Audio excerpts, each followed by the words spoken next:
की लीड है, ये जीत रहे हैं ऑन पेपर, तो फिर मोदी जी इतना क्यों घबराए कि पिछले 2 दिन से 9 बजे से लेकर सुबह 9 बजे से लेकर 6:30 बजे तक उन सांसदों के साथ बैठ रहे हैं जिनका फोन तक मोदी जी नहीं उठाते थे, और मंच की जगह पिछली वाली सीट पर बैठे हुए हैं और कार्यशाला भी कर रहे हैं।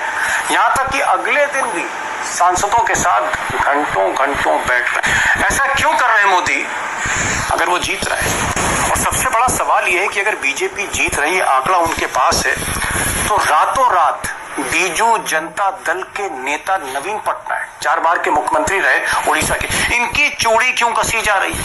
इनको पुरानी फाइलों की याद क्यों दिखाई जा रही है? और नवीन पटनायक जिन्होंने कहा था कि उनके 7 सांसद विपक्ष के उम्मीदवार जस्टिस रेड्डी को वोट देंगे, उसी नवीन पटनायक पर दबाव क्यों डाला जा रहा है?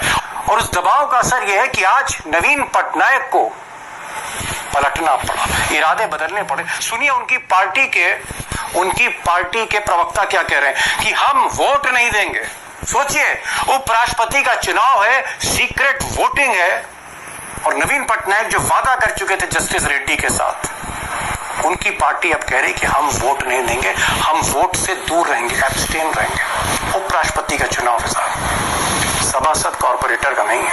बीजू जनता दल ने ये निर्णय लिया है कि कल के उपराष्ट्रपति चुनावों में बीजू जनता दल एब्सटेन करेगी।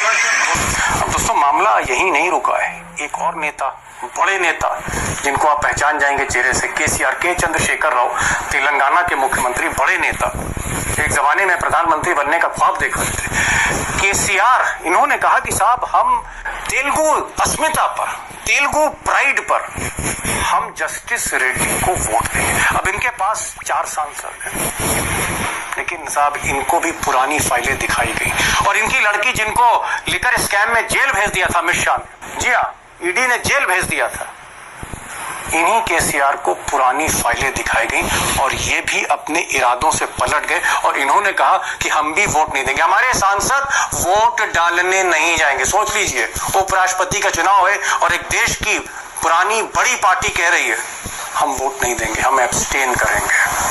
अब दोस्तों परतें जब खुली रही थे, परत और खोल देते हैं। ये जो साहब हैं जगन मोहन रेड्डी, ये भी मुख्यमंत्री रहे आंध्र प्रदेश के, 36 का आंकड़ा नायडू बाबू से। अब इन्होंने कहा कि साहब हम तो जस्टिस रेड्डी है, जो कांग्रेस यानी अपोजिशन के उम्मीदवार है, हम तो इन्हीं को वोट देंगे। हमारे 11 सांसद हैं, 4 सांसद इनके लोकसभा में, 7 सांसद राज्यसभा में। तो तय ये हुआ